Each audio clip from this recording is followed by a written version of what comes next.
Pittsburgh Steelers had a very interesting draft class, to say the very least. So today, I want to look at their 10 picks, and I want to rank them 10 to 1 of what I like of their draft picks. Now, to get my order, it's not necessarily going to be, oh, who's the best player? It's going to be value where they drafted them, value in a trade-up situation, value of a second contract, because I think that's very crucial when you look at a draft, is who do you want on a second contract, who do you think is a second contract, and who's a guy you want to get a compensatory pick out of.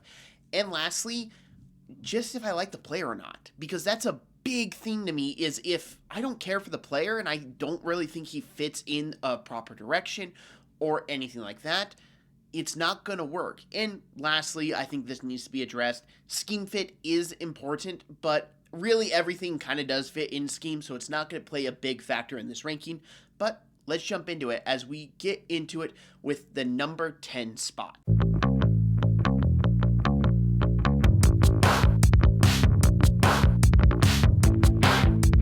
My number 10 spot, I have Caden Wetjen for a couple of reasons. Number one, he was highly overdrafted in the 4th round. I understand the argument of a return specialist being drafted so high because the Steelers in the return game have been abysmal forever. But I really don't see the value in Wetjen, especially in the 4th round. And the reason as to why you're drafting a guy in the 4th round, you need to have him have some ability on the offense side of the football. That just doesn't seem to be there whatsoever. As his career receiving stats at Iowa, he didn't even accumulate 200 receiving yards. He had a grand total of 20 receptions last year. He wasn't featured in the Iowa offense at all, really. So there's really no aspirations of using him in the 11 personnel on offense. Then you have to bank on him being a dynamic return man, and he was a dynamic return man at Iowa. He had 3 touchdowns last year. He had a touchdown the year before. He had close to 1,000 return yards at Iowa in 3 seasons, and that's all good. That's very good. He also had a very good kick return year, as he got a touchdown back-to-back years, which is rare. But the issues come right then with the kick return. He's not going to be a great kick return specialist because those are pretty much rushing plays now. That's how they are designed to be. So he's not going to see the field on the kick return side of the ball, and if he does, he's going to have to develop his game majorly. And then we look at the punt returns. I don't think he's going to be this dynamic punt returner in the NFL at all. When you watch him play football, you see a guy who just doesn't turn corners fast. He's thinking very much. You can see he's very much reading the inlines everywhere to go with the ball on punt returns. Absolutely. But you need speed in the NFL. You can't be a slower return man and expect to be dynamic. In fact, you're most likely going to get cut doing that, and that's kind of what I expect with Wetjen. I don't really see the route for him making the 53-man roster.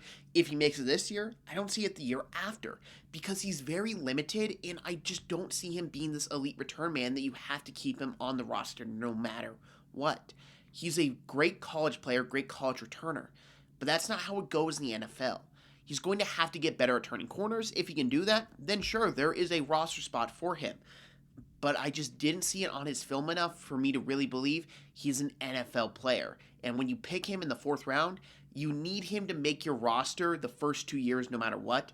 And I don't feel like the Steelers did that with their 4th round pick.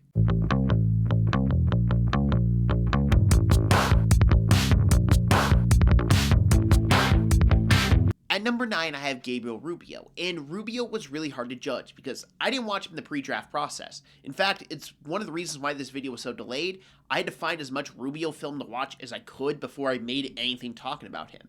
And with what I saw was intrigue. I really don't know if he was the guy you want to take in the 6th round, but I understood it at the end of the day. But he's at 9 because there just wasn't a whole lot of playing time. He was a backup, and then as he was actually starting and everything this past season, he got injured. But with what I did see on the film gave me some hope and maybe a chance he makes the 53-man roster, because he's a very stout run defender that's strong and powerful at the point of attack. He doesn't really provide much lateral movement whatsoever. He's going to be nothing in the pass rush game. Just not going to happen at the NFL level. He can get some coverage sacks in college. He can get some sacks if a quarterback's not really moving the pocket well. But you look at NFL caliber guys, he won't provide that whatsoever. But with what he can do is he can be just a stout run defender that plugs up the hole, that takes on interior offense linemen at the point of attack, push them back, and maybe open up ways for your linebackers to get downfield and make a play on the ball carrier and get a tackle for loss or provide a minimal gain. He has potential to be a solid player that you maybe have on your roster his entire rookie contract, which has good value. But there's such a limited sample size of his film to really gauge how good of a player he actually is. The preseason is going to be a big determining factor on him, and it's why I have him at number 9.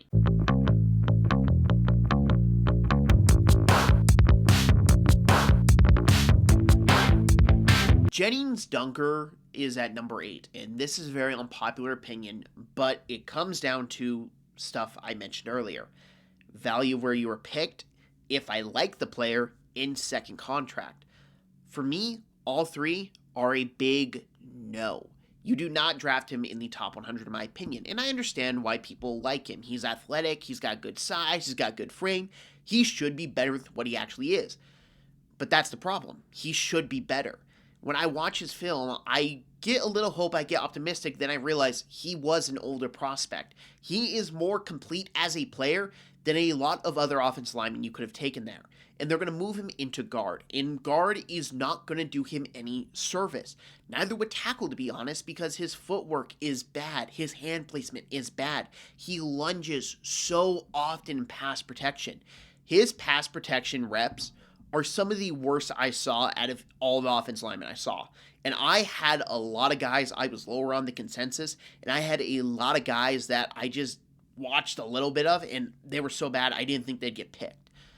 He was among those guys that wouldn't get picked.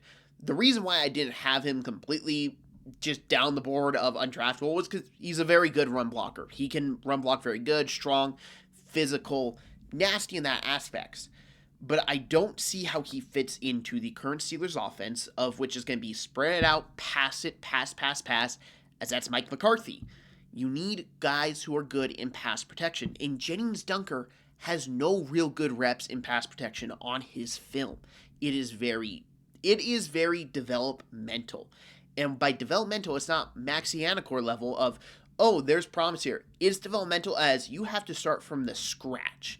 And he's an older prospect. He is just not going to really reach the level of a premium starter in the NFL or even an average starter, in my opinion.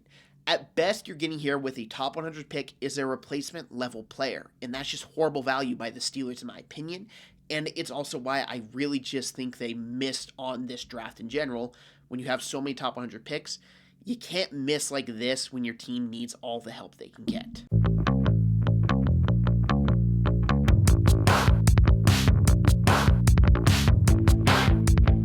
I'm going to be completely honest, the only reason Drew Aller is at 7 instead of 9 is because I understand the importance of the quarterback position and the fact that he has traits. That being said, I don't like this pick. I understand why they made the selection. I understand everything. I don't think you need to take him when you did in the 3rd round. I believe you could have got him with your last 3rd round pick because, let's face it, you watch Drew Aller's film and you really have to say if he cleans that up, if he gets better at reading defenses, if he gets more confident as a thrower, if. I know everyone calls Justin Herbert if man. Probably in draft rooms, everything, Drew Aller was if man. Because the talent is there, absolutely. He's got a rocket launcher attached to his arm. He can throw it like nothing, but there's issues. His mechanics are horrible. His footwork is abysmal. And I know Mike McCarthy is a big proponent of, I can fix him. I can fix his footwork. I can fix him. And if that's the case, good. But my other question comes to the fact is, he's not a confident passer whatsoever. When you watch Drew Aller and you watch him miss a throw, you see a guy that gets in his own head. You see a guy that beats himself up over and over and over again. Almost like a little kid that got caught is in trouble, and how they're afraid of what their mom or dad's going to say, and how they just keep beating themselves up, and it makes it so much worse in their head compared to where their actual parents see it, and it's like, oh, it's not the end of the world.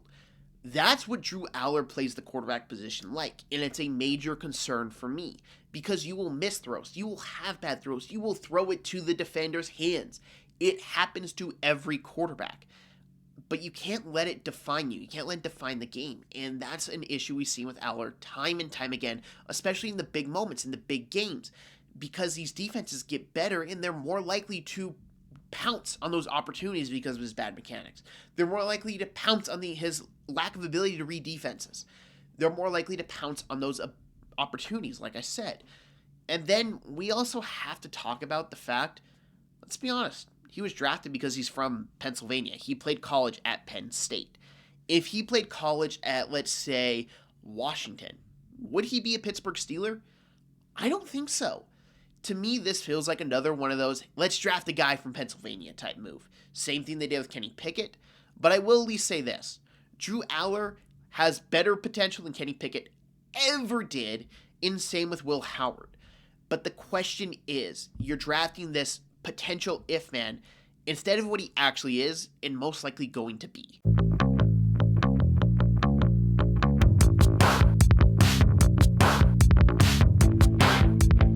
Dalen Everett comes in at number 6, and he's a very interesting case of, if he develops, could be a very good boundary corner. In fact, I wouldn't be opposed to trying him at nickel because he's got some good length, he's got some good speed, he can turn his hips relatively good. There is hope there. But I have my concerns. He is 100% a developmental player who really shouldn't see much of the field his first year, maybe not even his second year, and then that goes on. How long do you really want to develop him? How long do you want to be patient with a cornerback, considering it's not a position that gets a lot of development in the NFL? They typically will either throw them out there early, and if they don't do well, they wipe their hands clean of them because, hey, you need to be able to cover in the NFL. And there's a concern of Everett buying on all the double moves, just jumping everything, just wanting to be turned into a straight line contest. And that's not good for a cornerback at the NFL level. And then there's also the fact that he has played over 2,000 snaps at Georgia. I think Everett has potential. Do not get me wrong. This is not me coming on here and saying, oh, he's a bum, he should never have been picked. I understand why he was picked. I have the concerns of, though, will he be able to transition to the NFL? He's got the length you like. He's got the speed you like. He can turn his hips relatively good. Like I said, I would like to try him out at the nickel position because I think the Steelers' nickelback room is abysmal beyond belief. And Everett can at least maybe see the field. We can at least see with what he has to work on. Because right now, it's a lot of, well, he is fast, he is athletic, he is lengthy, and he played a lot in college. But he still struggles with a lot of things NFL cornerbacks need to be good at. He needs to be better at pressing. He needs to be better at contesting the catch. He needs to be better at recognizing routes and not just trying to turn everything into straight line speed contest. If he does that, he could be a solid cornerback that you used a third round pick on.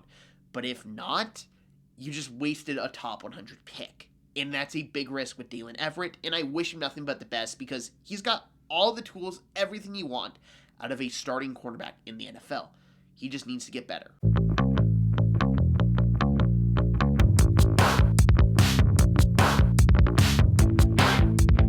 Riley Nowakowski is a very interesting player to me because I really liked his film. I like him as a player, but I don't get him in the Steelers offense because he's not a tight end. I've seen him on draft profiles and everything list him as tight end. He is a halfback, not a running back, a halfback, similar to the Connor Hayward, Kyle Juszczyk type role. And that's not prevalent in Mike McCarthy's offense. He is very much a spread it out, throw. You really don't see a lot of under center reps with him, and that's interesting because that's really where you want to use Nowakowski. That being said, he has good ability. He can turn the corner relatively well. He's a very good blocker, hand in the dirt, will get his hands on you. He has good speed at the position, talented player. The question is, though, how does he see the field in Pittsburgh? If he gets on the field, I think he'll do really well. I think he's probably actually an improvement over Connor Hayward and will probably be used in special teams reps, which is crucial. That being said, I just got to see how McCarthy's going to use him on the 11 personnel side of the football. How is he going to use him on offense? Is he going to use him in 3 tight end sets? Is he going to use him as a fullback in goal line situations? what is going to be the position for Nowakowski and how do they utilize him to his fullest ability, because he is a talented football player. If this was strictly the player, he'd probably be higher than 5, but because the scheme fit and everything, I just gotta slot him in at 5 because I just don't know how they use him.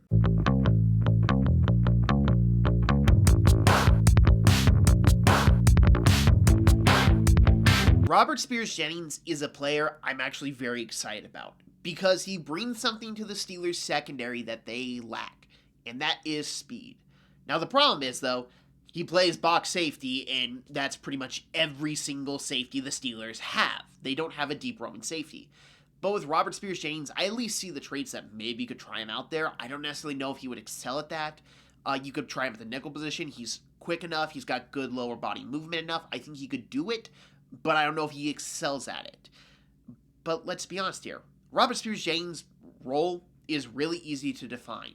He is a special teamer through and through. He's going to be one of those gunners. He's going to be going downfield. He's going to be hitting people. He's got great straight line speed. He's got great ability to get after the ball carrier, and he's a really good tackler.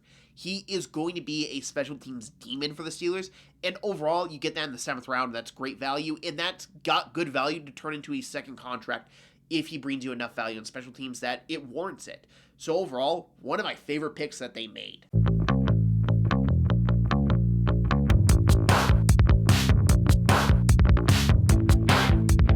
Jeremy Bernard checks in here at number 3 for me because his role is very easy for me to figure out. He is a third wide receiver in the NFL. He will be a valuable third wide receiver. I've seen a lot of people compare him to Deebo Samuel, and I don't get that whatsoever. He will be the guy that's like a Jalen Naylor, like a Juwan Jennings, that can maybe hold the fort down, can bring you good value, can be a good third down target for you, but he's not going to ever be a true number 1 or even a number 2. He is a solid football player that when he sees the field will catch the football, will get open, will make some plays that make you go, that's a good player to have on my team. But he's not going to blow you away with anything, and that's overall fine. The reason he's at 3, though, is because second contract value. I don't know if Jeremy Bernard has second contract value because he really feels like a player you let walk in free agency and collect a compensatory pick for, like the Vikings did with Jalen Naylor, like many teams have done with their third wide receiver. Because you can draft a position, it's easily replaceable, you get a pick for it, and you get solid playing abilities. That's kind of how I see Jeremy Bernard. He's not this long-term answer. He'll be with the Steelers for 4 years. Maybe he signs an extension. Maybe he does. But I'd be shocked if he's a Steeler his entire career because that's just not the route his type of player archetype takes. They usually bounce around from team to team after their rookie contract. They get a compensatory pick for the team they were just on, and they are valuable to that offense they go to every single year, and they just are a solid football player. And there's nothing wrong with just being a solid football player. But I will say, how the Steelers acquired him, I wasn't the biggest fan of, because he's not worth giving up that extra 4th round pick to move up in the draft. Again, he's a solid football player. He will bring team value. But he doesn't bring enough value to necessarily give up a 2nd and a 4th to draft. Fine player, but also not worth it at the end with the value, and that's ultimately why he slots in number 3. You got contract value, and then you have the fact that I just don't think the value was worth trading up for him to get in the NFL draft.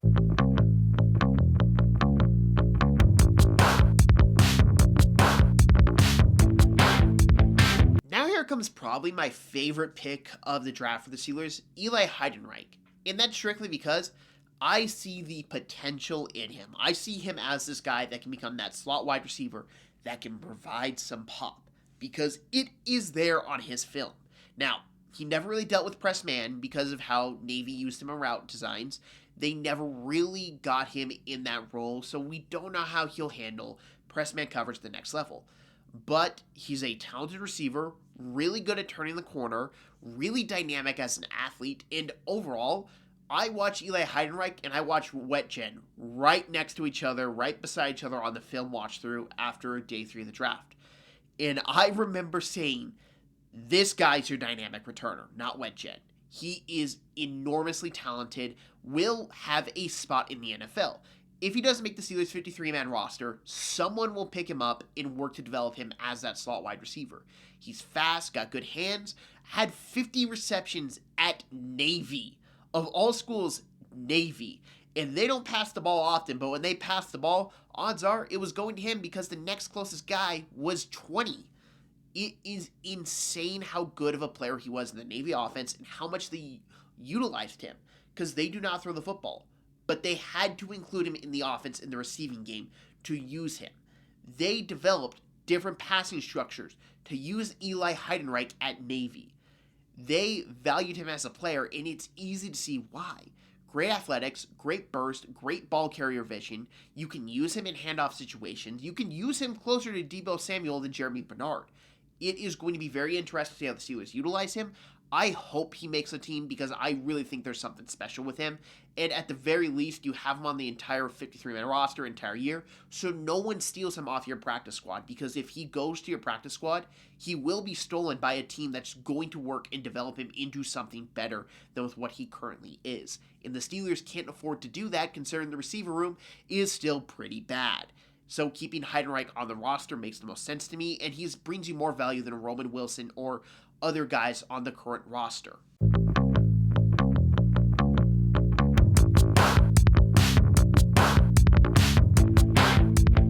Number one is Max Iannacor, and listen, he was my number one guy the second he was drafted because I had a top 20 grade on him. I view the world of him. He has very good footwork for an offense lineman who's new to the game of football. His hand placement can still use in development, do not get me wrong. But footwork is the hardest thing to improve in pass protection. And his footwork was among the best in tackle prospects this entire class. And you could actually say it was the best. He is very quick. He is very agile. He's very athletic. He can get out in the open space. He needs to develop. Do not get me wrong. His power base is probably his biggest weakness. And that's something that will improve as he puts on more muscle, as he puts on just better technique time and time again. He needs to develop his power. That is the number one stance the Steelers need to take with him throughout training camp, throughout the preseason, throughout the regular season. I don't care if he starts and he gets the quarterback hit a bunch. This season does not matter in the grand scheme of things. What's important is his development. You put him on the field and you have him work on his power. You have him work with that power rush and develop it. Get that ability to hold up against it. Because finesse rush, he will handle no problem. When you get to the power rushers, those are the dynamic guys in the NFL. Those are the Myles Garrett, the Jared Verses, the guys who just hit you like a blunt force object to get to the quarterback. You need to develop that game. You need to develop your power pass block reps. And if he does, he will be a top 5 tackle at his position in the league. That's how freaking talented he is. Now, is it possible this doesn't go the right way? Absolutely. He is still a developmental player. Developmental players are far from a guarantee.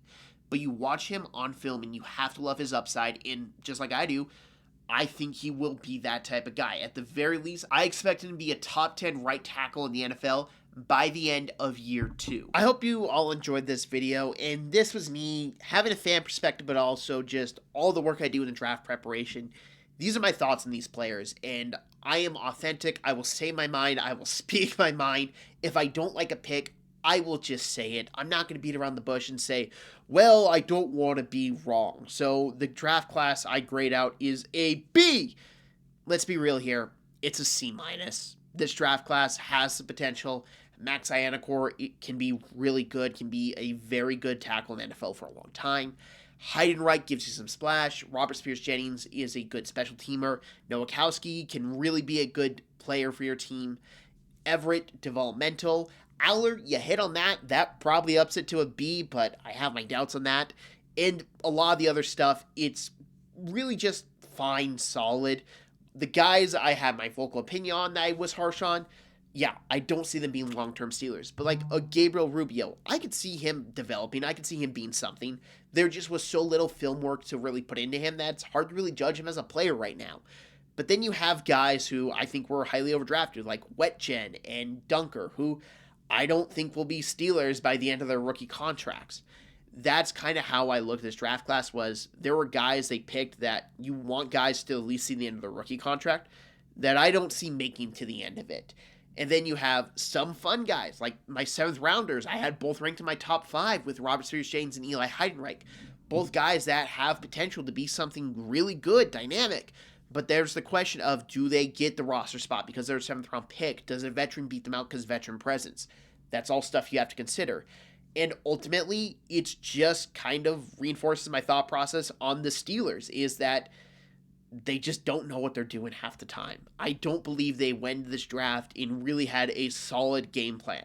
I think that was shown very, very on focus with the Mekhi Lemon situation of not drafting him and how the Eagles jumped everything and how it's been so publicized.